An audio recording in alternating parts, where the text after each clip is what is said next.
Okay, this is video 38, and I have Amy with AIM Nutrition with me. Thank you so much for doing this.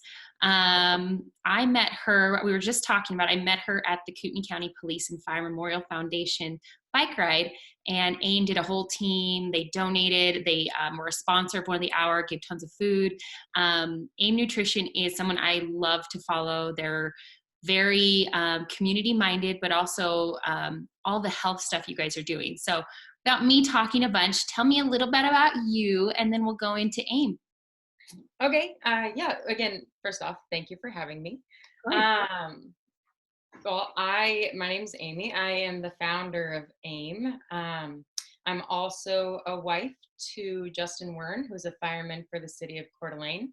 I am the mom to a son and daughter, an 8-year-old and a 6-year-old, Brooks and Isla.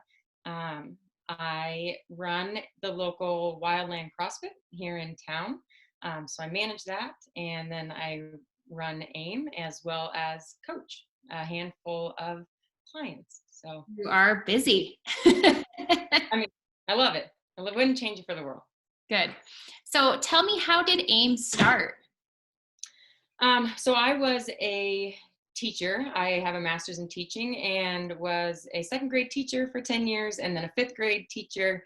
And during that time, I had done Ironmans and then moved into CrossFit and really just kind of got into nutrition and kind of tried the whole smorgasbord of what worked for me. And about 4 years ago, I was introduced to macros, and that worked well for my mentality, right? Like I was all about like I'm not giving up the simple joys of life for a body, and so but at the same time I wanted to perform well and not look like I just had 2 kids and feel confident in my skin and so on. So got into macro counting, and then I put on just a couple challenges for our gym and had great success there. And fast forward, and pretty soon I'm being asked if I can coach some people on the side while I was also being a full-time teacher. And as you could see, this kind of just started to build. And so it was one of those things where we were like, okay, I either need to stop that, because the whole like 4 a.m. wake up and work with clients and then go to school and then make family time and then do it in the evening wasn't working. So they needed to stop doing that or stop teaching. And so we crossed our fingers and decided to give AIM a shot and went all in, and really happy we did. Yeah, you guys are doing some great things. So here's the unfortunate thing I'm going to ask you is, how has COVID-19, how has this pandemic, this stay at home, how has it affected you guys?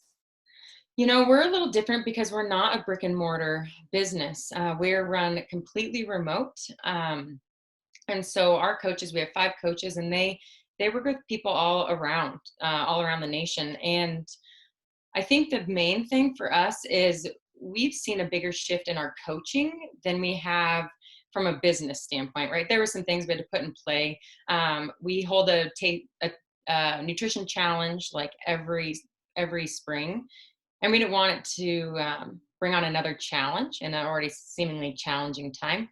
So we decided to host a Taste of AIM, just an experience. So we shifted that around. We offered a discount to past clients and essential workers.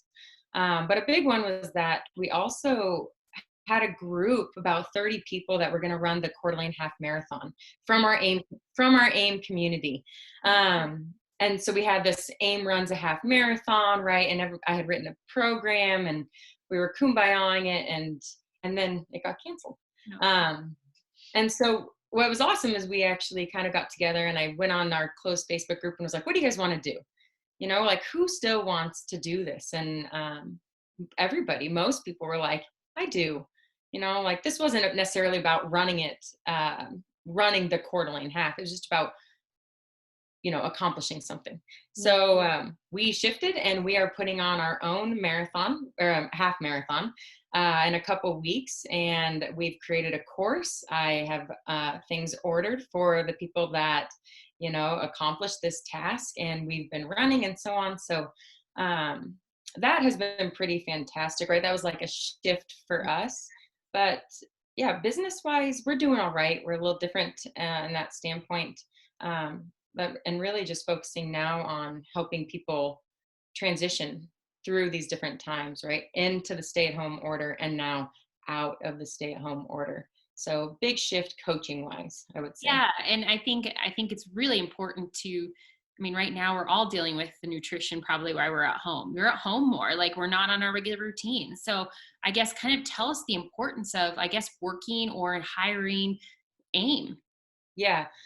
I think most people, when you hear like a nutrition coach, most people are like, I know how to eat. I just choose not to, or I just don't have the willpower. And it's like, no, no, no, no, no. Mhm. Right. And nutrition coaches, we don't, everybody knows fruit and vegetables are good. We know eating too much candy is bad. We know exercise is good. That's not what it's about. Right. Right. AIM is about having one person that you rely on, that you get to move through any barrier with. Mhm. Right. You have one person that you write in, you say, this was my week, right? Like, blah, blah, blah, blah, blah. And they say, okay, well, how are we going to attack it? Let's Yeah, look at the habits you have in place. Let's look at the systems. What about trying this, right? So we're that objective perspective into somebody's journey, because honestly, we're pretty irrational when we come to our own journeys. We're way too close to ourselves. Um, and so we're just that objective voice. And I think in a time like this, right, we do a good job of creating a community and really focusing on the things that matter most, that most people don't think of. So right. self-care, the power of maintenance, and really the power of what habits do you have, what systems do you have in place, what's working, what's not, and where are you giving your energy. um, That's awesome. yeah, it's all things that people, people are like, oh, I can get macros online, right? And it's like, we're so much further past just prescribing macros and telling you like how to eat. Like, nutrition is so much bigger than that. And it's really all about the other 80% of stuff that's behind the scenes. And so that's what we're here for. That's awesome. Yeah. So what's your favorite thing and your least favorite thing about your job? Mm. My favorite things is, it's more than one, because I get to be a nutrition coach, which is what started all of this, which is just uh, I get to be in people's corners. They come to us sad, frustrated, and you know, they allow us into a space where we get to move along their journey with them and watch them come out of it happy and confident and accomplished, and getting to be a part of that, hands down, is just amazing, right? Uh-huh. um, and then I'm a teacher at heart, and so for me, like, the knowledge that people leave with is also uh, rewarding for me. And then from a business standpoint, I also, have a successful business, and we've hired 5 other coaches, and these coaches are from our community. They're my friends, and I get to watch them excel at something that they're really good at, and so I kind of get like the cherry on top of the Yeah. real nice. Feel lucky. That's awesome. Oh, and Yeah. least favorite. Yeah. I was asking, I was like, what is, actually, I think Justin, he was like, what is your least favorite thing? And it was pretty, I feel like there's only one. And that is that work doesn't stop. When you don't have a place to go to, um, when I don't have a school to go to, I show up, I do work, and then I leave. My work is my computer, and your computer can go anywhere. And so, that I think is the hardest part for me, and probably my least favorite, is that I if I don't set boundaries, I have a tendency to plug in work right throughout the day, not necessarily where it should be plugged in at. So Oh, keeping those boundaries, yes, I am guilty of that as well. right? Right. um, so what would you tell a younger Amy? What would you tell a younger you? Um, Advice. yes, advice. Read more.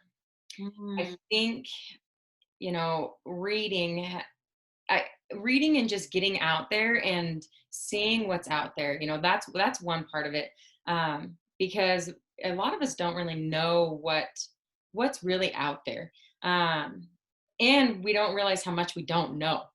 And so, especially when I'm younger, I was like, oh, I'm going to be a teacher and this is how it's going to work and blah, blah, blah, blah, blah.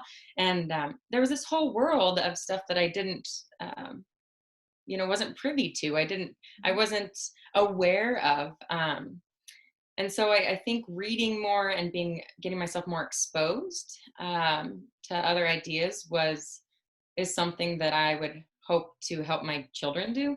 And then also just really like following what you find that interests you. So I could tell when I went to college that I got really into nutrition and exercise, yet I didn't want to veer from my teaching degree. Um, and not it worked out well, like I'm still teaching. But I would say like push harder. If you find yourself lost in something, like you're enthralled in it and all of a sudden time's gone by and you're like, wow, I just wasted, or I just spent that much time doing something, like chase that, Yeah. because you're obviously interested and love that, whatever that is. And so yeah, I would have been like, no, go chase that. Yeah, that's perfect. Go that way. Yeah. So I know in Idaho, we're starting to lift things slowly and it's starting to get kind of back to something, and we have a goal and a plan. So when things are all lifted and things are kind of back to that new normal, what's the first thing you're going to do? Is there something that you want to do so bad that you have to wait till quarantine is lifted? I tried to get sushi the other night from Syringa, and I thought I was going to be cool and like call it 5 and be able to drive down there and have it at 5:30. And they were like, "Oh, we have the 7:30 time slot open," and I was like, "Ah!" um, so stop one will probably be go eat sushi. Yeah. Um, and then, oh, I just cannot wait to get back to my Wildland CrossFit crew and like be around them and work out with people and hug them and hugging. Yeah, I love giving hugs. I miss giving hugs. I don't know, pretty much those things. Exercise with my crew and go out and have a great dinner. I've missed those two things. Yeah. Yeah, especially with CrossFit, I know that community in I mean, I don't CrossFit, but I notice that with all the CrossFit communities, they're so tight and they do everything together, and it's amazing community. Yeah, it is. And I mean, I'm sure it's like any gym. Mhm. Um, but yeah, you do. And we have Zoom classes and stuff, but it's just you're like, hi, how are you? Yeah. Yeah. Thank you. You're doing great. You're doing great. I can't squat your butt from here, but that's all right. Exactly, but it looks great. Yeah. So my last question is, how can the community support you right now? Uh, honestly, just know, be open, be vulnerable, and be willing to support yourself. Right? If you want something, if you want to improve your relationship with food, if you want to gain muscle, race, go, put yourself out there for a race, do any of those things. If you have goals, like don't be afraid to reach out and inquire about a coach. I think people often are like, I can't spend that money on myself. And I want to be like, no, you're worth it. Mhm. You're worth it. So I would just say, if you have a goal, and reach out, because we're here and that's what we do and we're good at it, and we want to help. Awesome. Well, thank you so very Yeah, much for doing this, and have a good one. it was great.